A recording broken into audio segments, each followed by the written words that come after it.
Welcome back to Les Schwab Tire Center's Outdoor GPS. It's time for Owin's Field Report, sponsored by Les Schwab Tire Centers. Now, first things first, as you make long drives to go chase elk, deer, whatever it is that you're doing, even if you're going camping, it's your truck. And I'm very, very fortunate to have Chevy Silverado to be part of Outdoor GPS, and I get to drive the most amazing vehicle that I've ever owned, and I've owned a lot in my lifetime. That truck, 2500 diesel, of course, Duramax, lifted, big tires, all that, pulling a 20-foot trailer all the way over to the east side of the state. I can't tell you how impressed I am based on just how the truck felt. And if you drive big trucks, okay, you know what I'm talking about. No swaying, no funny stuff. Now, mileage-wise, with 37s and a 7-inch lift on the thing, not great, not great. But just phenomenal. Absolutely love that truck. If you get a chance and you're in that market, just you owe it to yourself, especially if you tow. You got to go check out the Silverados. Put them on your list. Must see. I was super impressed with that truck. As far as the elk goes, now we'll get to the other one. The elk hunting part of it, very, very difficult. It was very hot the entire week that we were there, and if you were hunting the last week of September, especially on the east side of the state, you know exactly what I'm talking about. It was warmer up at 6,500 feet than it was in Portland the entire week. We had days that were in the 80s, for crying out loud. And we did have some success in our camp. My buddy Mike took one of the nicest elk that we've ever taken out of those mountains over the last 30-plus years. So congratulations to Mike on that. Absolutely beautiful bull. There was a spike that was taken in camp as well and a couple of deer. Now, overall for us, me and my buddy Nick and Kenny, chasing elk around, as hot as it was, you had a very small window. And we don't run around in a quad or anything. We drive our spots, we hike in, we call, we try to find them. I don't know if I'd call it old school, but certainly a little bit of a disadvantage because we can't get to some of those spots that those elk were in just because of proximity. They wanted cold, dark holes. And again, if you've hunted elk in September, you know what I'm talking about. Very difficult to get to. Would not for anything come out when we did get one to talk. They're not coming. And if you try to get to them, they knew you were going long before you started to take your first steps because it was so loud. I mean, just frustrating. Although I will admit, Kenny, who was the caller for me and Nick, and for himself, I guess, is very, very good with an elk call and had a battle back and forth with a giant. And you know how they get big? They get smart. And he was not coming out. We spent 2 days trying to make that happen. 2 distinctive hunts, I should say. It just couldn't make it happen. So just another year chasing them, having a ton of fun. But I was able to take a deer, and so was my buddy Kenny, was able to take a deer. And in these days when it was so hot, it was something that had to be done immediately, right? We had to get everything done the right way. Take care of the meat, get the skin off, get everything done quickly, and get it as cold as possible. And thank goodness, I got to throw out a thank you to Daniel Anante for having a cooler trailer where we're able to get animals in there, and it literally saved 3 of our animals, mainly because it was just so hot. Again, if you've chased animals in September, you know what I'm talking about, and the most important thing is taking care of them. So in the end, you can end up with a table that looks like this, right? This is my trophy. Oh, never mind. We can't not talk about the Kershaw. This is the only one that I had that was actually the a true Skinner, a gut hook knife from Kershaw. I didn't have any of their traders or blade traders. That thing was phenomenal. It's just I have not messed around a lot with gut hook knives over the years. I was pretty impressed. And for an inexpensive knife, I absolutely love it. But next photo, this is why. I get grief every year for not taking trophy deer, big $180, right?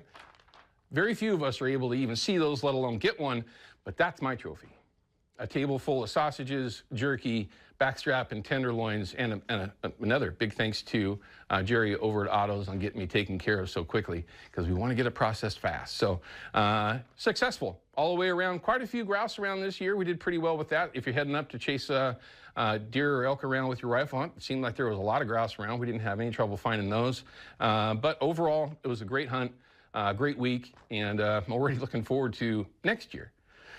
But I got a lot going on between then and now. Duck season would be the first one. But let's go ahead and show you fish counts. This is still relatively interesting, especially on the Willamette. I got a lot of grief for this too, by the way. So here you go. Quite a few coho going over the falls, and there's quite a few people that are chasing them up there for good reason. The fishing's been good. These are amazing fish, and the story behind them, I know I've talked about this in the past. I don't have time today, but you know, these are true. They're wilds. Now, you can't call them natives, but phenomenal fish, and there's quite a few of them up there at 41,000, nearly 42,000. On the Columbia, though, you're going to see that now the numbers have dropped quite a ways when you're talking about Chinook, completely normal. When you're talking about steelhead, same thing, very much average. Silver numbers at 3,300. It's a little above, which is interesting, which is good.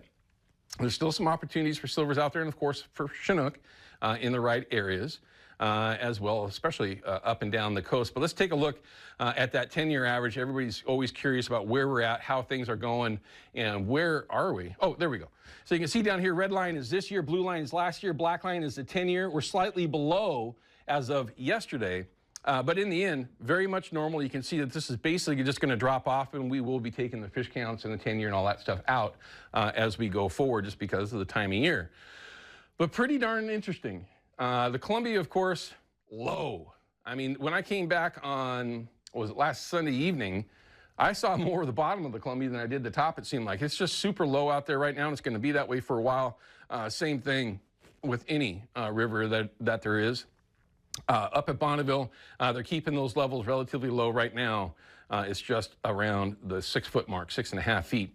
So there's still a little bit of water moving around, but not very much at all. Procure, now this is a new one. They've changed it up a little bit. It is, of course, slanted towards steelhead now. And, of course, like I mentioned earlier, a lot of us are looking forward to our winter steelhead season.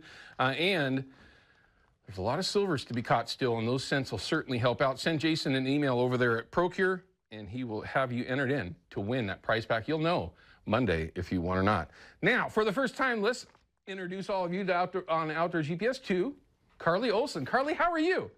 I'm doing so well today. How are you? I'm doing great. By the way, you're doing a fantastic job. We're looking forward to hearing what we can expect this weekend and this upcoming week. Thank you so much. Well, it's a delight to join you here on Outdoor GPS. And for those of you who are a fan of sun, you may enjoy what the next few days have to offer. Now, you may have noticed that the day started off with some fog for those of us in the Portland metro. And yes, fog for those of us elsewhere in the state as well. Patchy frost, in fact, over in eastern Oregon. But thankfully, around 10 a.m., that fog will clear up and give way to some sunny, clear skies. And that weather will last for the next few days, as will the temperatures in the mid-70s here in the Portland metro, and they will remain in the low 70s in eastern Oregon as well. So like I said, once that fog kind of clears up, we will see a series of clear, dry days. That will be the case Sunday. It'll be the case Monday. Tuesday is really the next time that we expect to see any sort of, in and out cloud cover, as well as some chances for some light showers later on Tuesday. Those chances will last through Thursday as well, and we're not entirely sure what those totals will be. Of course, you saw we had some precipitation yesterday. That will probably be the most rainfall that we will see for the rest of this week as well. And so we're not really expecting too much in terms of rain totals. But like I said, today, after that fog clears out, we shall have some lovely, clear, sunny skies for the next few days. And that'll really be the case everywhere in our state, wherever you are choosing to get outside and enjoy some of those fall activities. Tuesday through Thursday, though, like I said, those are some chances for some light showers. Now, when I say light, I mean light. We're not entirely sure how much, but it shouldn't be too much rainfall. At the most, or at the very least, rather, some significant cloud cover. And so I'll toss it back to you for now. Carly, I got to tell you, as we go forward, you're going to learn what I like. I like cold, rain, snow, especially going into the wintertime. I look forward to seeing some of those reports as we go forward. But great job. Thank you very much for your information this morning. Thank you. All right, let's go ahead and talk to Steve. Steve is from Portland. It looks like Steven's got a question about duck hunting. Steve, how can we help out?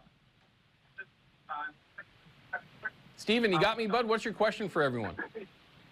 Well, I've never duck hunted before, and I don't know where to go. I was wondering if you could recommend where to go. Well, that's a great question. Really, that's the $1 million question, because when you're talking about duck hunting, it's like business, right? It's all about location, location, location.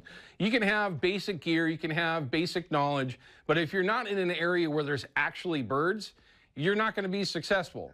So in that sense, it's not like fishing, where you can cover all kinds of ground in one specific area and maybe change your luck. So duck hunting is certainly very different when you're referring to that kind of opportunity, right? It's all about, again, where you can or can't go. Your best source, especially for public land, is on the ODFW website, odfw.org. They've got magazines. They've got maps there that specifically show public access, and there are some programs that are available through the state where they will work with private property owners to allow access. So it's basically they know ahead of time that you're going to be on their property. I'm not sure exactly how to say it that way, but it is on that website, and they actually have a very specific location there on how to get started duck hunting. And they can break down all the different areas that are public access. There's managed areas all around the state. There's access on a number of different rivers, pretty much all of them, as long as you can stay away, of course, from private ground. And you want to make sure that you don't try to access public through private. That's a big gray area spot, which technically really isn't a gray area. You just can't cross private property to go anywhere, pretty much. So really, my best answer for that, Stephen, is that ODFW's website. They can break down all parts of the state, what areas you might be interested in, and what kind of access that you'll have available to you. So there are a number of public areas that you can go to. But again, when you're talking about duck hunting, it is very, very difficult to find some of those spots. And really, in the end, once you get that basic idea of the areas that you can go, then the work really starts, because now you got to start patterning them, finding what happens over the years, and it really does take years to figure out kind of what the MO is of any individual area that you might go to, from Ladd Marsh to the coast, the Tillamook area, the Columbia River, down south in Cave Falls. I mean, there's so many different areas, and all of them are very, very different. So it just takes time, and it takes a lot of effort. And I'll throw this out there. There are some websites that are available around here locally that have hunting forums where you can sometimes meet other people there, where you might be able to get out and do some hunting with them. So it's a good way to meet other folks that are already hunting, where you might be able to learn a little bit of knowledge from them as well. So it's a difficult question to answer, Stephen, but it's just one of those things that if you're willing to put the time in and you have that first really good hunt, it is the most, listen, it's my favorite thing in the whole world to do for a reason. All right, everyone. Stephen, I hope that answers your question. All right, we're going to cut to a break. When we comes back, I've got James. I'm so sidetracked right now. I'm literally thinking about different spots that I'd like to be hunting right now. James Holman, he's the owner of 540 Firearms and Self-Defense Training. We're going to introduce you to him for the first time here on Outdoor GPS. We'll be back in just a couple minutes. Outdoor GPS is brought to you by P-Line, because we fish, by Hawken Fishing, perfection in fishing gear, and by Haxton's Canvas and Upholstery, the trusted name of the Pacific Northwest.